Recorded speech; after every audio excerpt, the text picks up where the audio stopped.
Thank you all for hosting us today. I want to start by, of course, thanking Shaq for that very kind introduction, but for also being one of the few people on earth who can make me feel small. I know I can always wear my heels when Shaq is around, so appreciate that. I also want to thank Dominique Dawes, who is here joining us, and I want to thank her as well as Allison for their passionate commitment to inspiring our young people. Hi. And of course, I want to give a huge thank you to Uli and to Reeboks and the Box program. Along with Nike and 9 other organizations, they are truly the driving force behind Let's Move Active Schools. And I have to say that it is really inspiring to see 2 big competitors like Nike and Reebok coming together on behalf of our kids.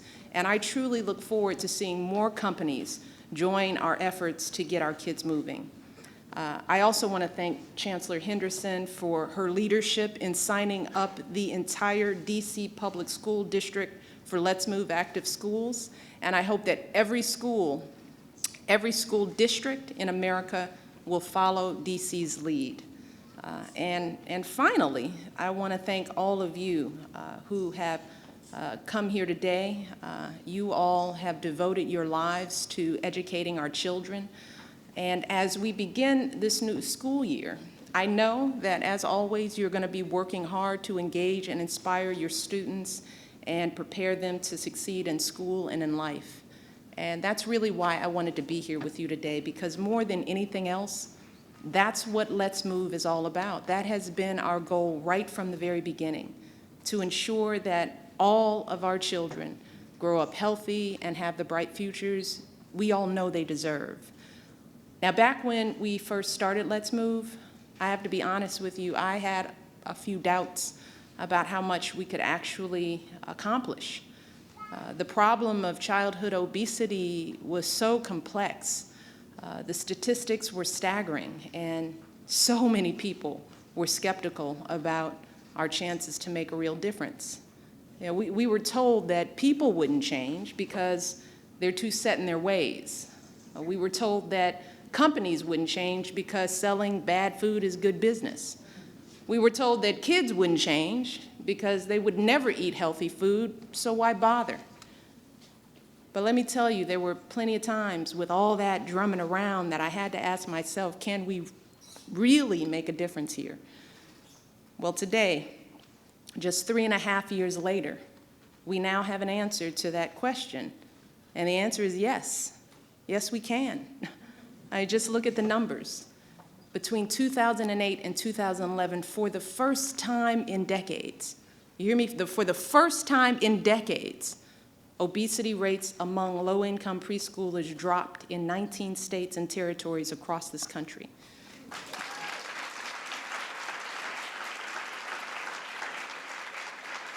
And child obesity rates are falling in cities like New York and Philadelphia, in states like California and Mississippi. In fact, back when we first started Let's Move, Mississippi was known as one of the least healthy states in America. But today, they're reporting a 13% drop in obesity rates in elementary school kids in that state. So the statistics clearly show that with all of the work that people are doing to address this epidemic, we're actually starting to move the needle on this issue. And this isn't just some blip or fluke. And it didn't just happen on its own. It happened because people across this country decided that they wanted something better for our kids. So they started making some changes. They started making changes in their homes, schools, and their businesses and communities.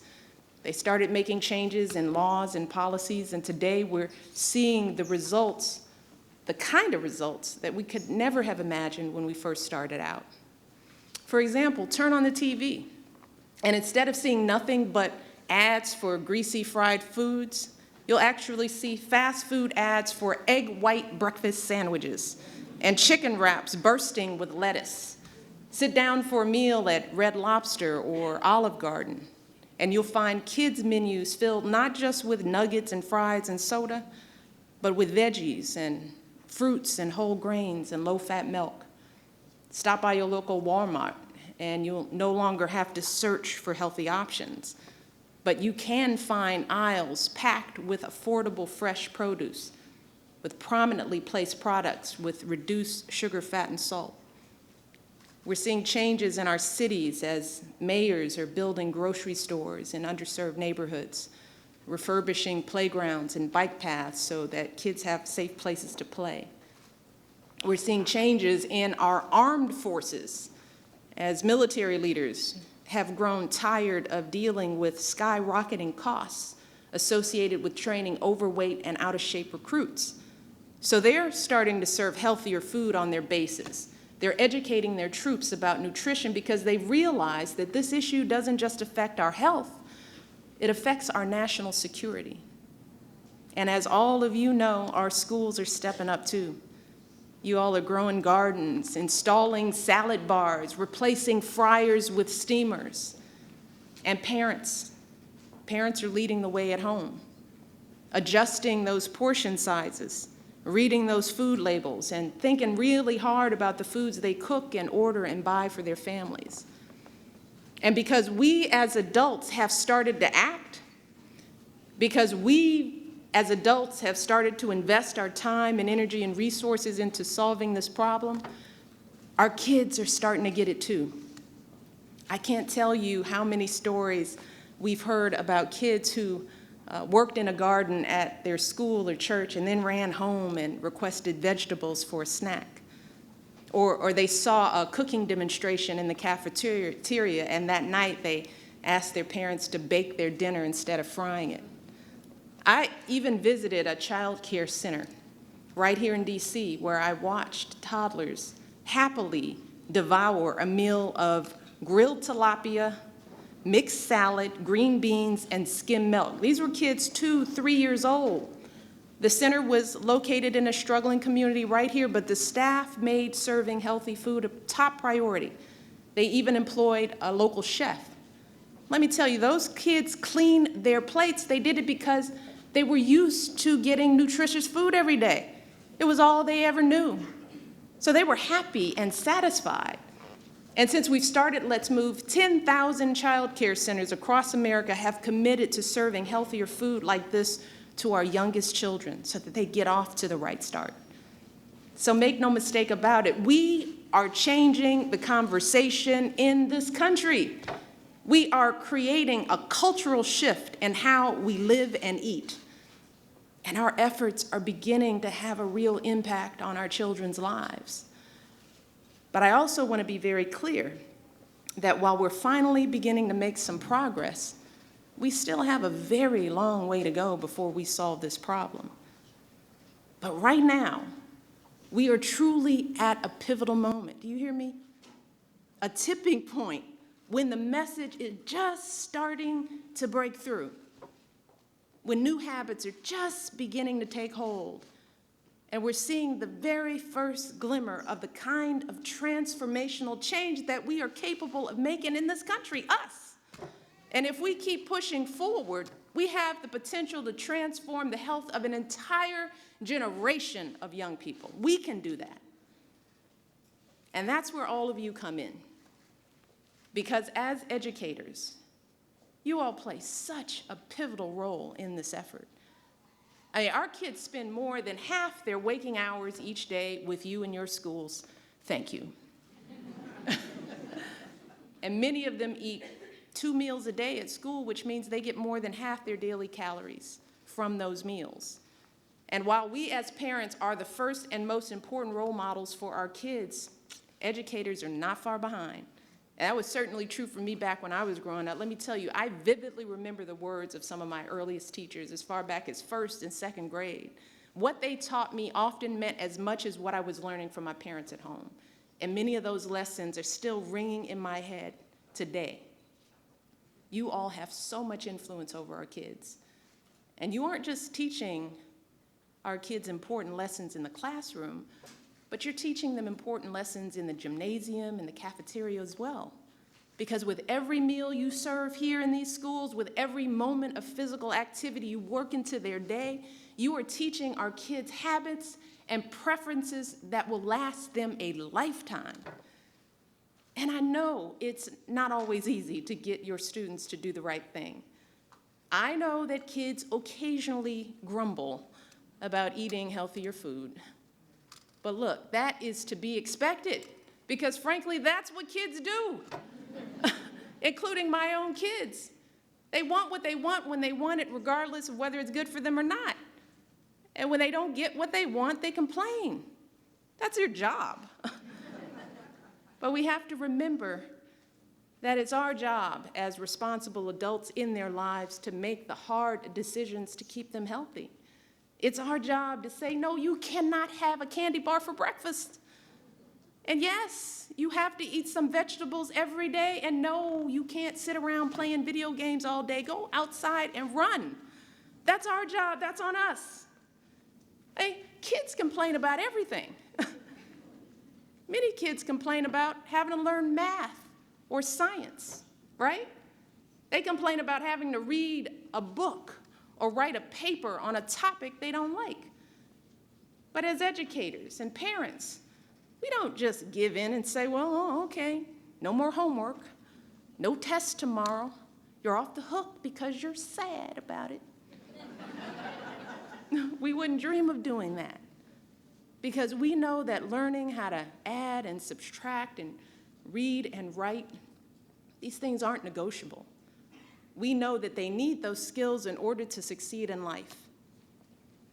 Well, the same thing is true for good nutrition, physical activity, because those tools are the foundation that they need to grow up healthy and to do well in school and to build families and careers of their own one day. So it should come as no surprise that as schools implement the new school lunch standards, there will be some kids who will moan and groan. But we can't lose sight of the fact that across the country, these new standards are having a resounding effect. We're seeing success, and every day we're hearing that kids are actually enjoying the healthier food in their lunches, not just because it makes them feel good, but because they also taste good. So as you approach this new school year, and you're out there working hard and doing your best to implement these new changes, don't ever forget that what we're doing is working. And what we're doing is good for our kids. Don't lose sight of that. So I want you guys to keep pushing forward. If we do that, then I know that all those kids that you are dealing with will one day thank you for sticking with it and fighting for them. One day when they are happy and healthy and successful, they're going to look back and be grateful that you stood strong for their best interests. That's the kind of difference you all can make. And just imagine what's going to happen when every school across this country is fully engaged and committed to the kinds of changes you all are making here at OR. Think about what it will mean for every child in this country to get nutritious food and physical activity every day. Think about how much healthier they're going to be. Think about how much more energy they're going to have. Think about how much more focus they'll have in the classroom. And this isn't some pie-in-the-sky proposition. We have everything we need right now to get this done. But it's going to take educators and parents and community leaders like all of you leading the way. So we need each of you to do your part. And we need you to embrace this mission with enthusiasm and with confidence. Because make no mistake about it, your level of commitment here will determine how successful we are. If you're not bought in, trust me, your students won't be either. But if you're excited about this process, your kids will be too, because our children follow our lead, and right now they need us to be leaders on this issue.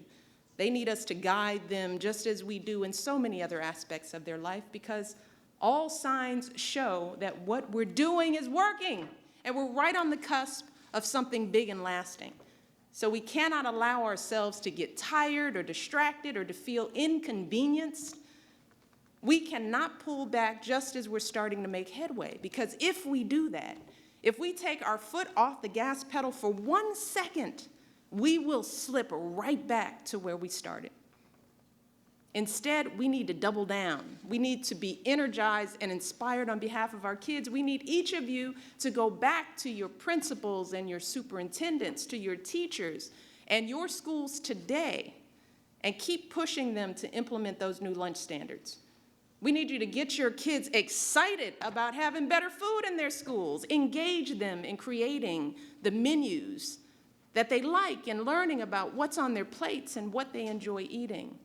Start getting them pumped up now for the new healthy snacks that are going to be in their school vending machines next year. And finally, we need every single one of you to go to your school districts to ask them to follow DC's lead and sign up for Let's Move Active Schools. Because we're currently on track to raising the most inactive generation in our nation's history. And it's time for us to do something about it starting right now. We need to get our kids moving before, during, and after school. We need to ensure that they have positive, early experiences with being active so that they make it a lifelong habit. Because being active doesn't just improve their physical health. As Uli said, it improves their emotional health, their academic performance. In fact, kids who are active may perform up to 40% better on tests. And they are 50% more likely to go to college. That's the difference that we're talking about here, and that's why we started Let's Move Active Schools. This program provides everything our schools need to get our kids moving: free training and resources, technical support call center staffed with experts, and so much more. So let's get every school in America on board as soon as possible, because we don't have time to waste. Right now, our generation is facing so many devastating health problems because of how we live and how we eat. Illnesses like diabetes and heart disease and cancer that cause so much suffering and cost our economy billions every day, every year. And today we need to ask ourselves, are we going to hand down these problems to our next generation?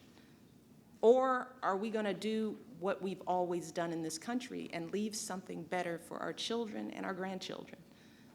And I think we all know the answer to that question, because in the end, that's who we are as Americans. That's what we do. We work and we struggle and we sacrifice so that our next generation can have opportunities we never dreamed of. And in the end, we are counting on all of you to carry on this proud legacy. And please know that I'm going to be right there with you every step of the way, pushing, prodding, hula hooping, jumping rope. I'm going to do everything in my power to help get this done, because the health of our children is my greatest priority, believe me. And if we keep on coming together and working together, then I am confident that we can give our children futures worthy of their boundless promise. So I want to thank you all again for everything you've done and everything you will continue to do, and congratulations again on all your successes here at Orr Elementary School, and I look forward to working with all of you in the months and years ahead. So now we're going to get busy and have some fun with kids. Thank you all. God bless.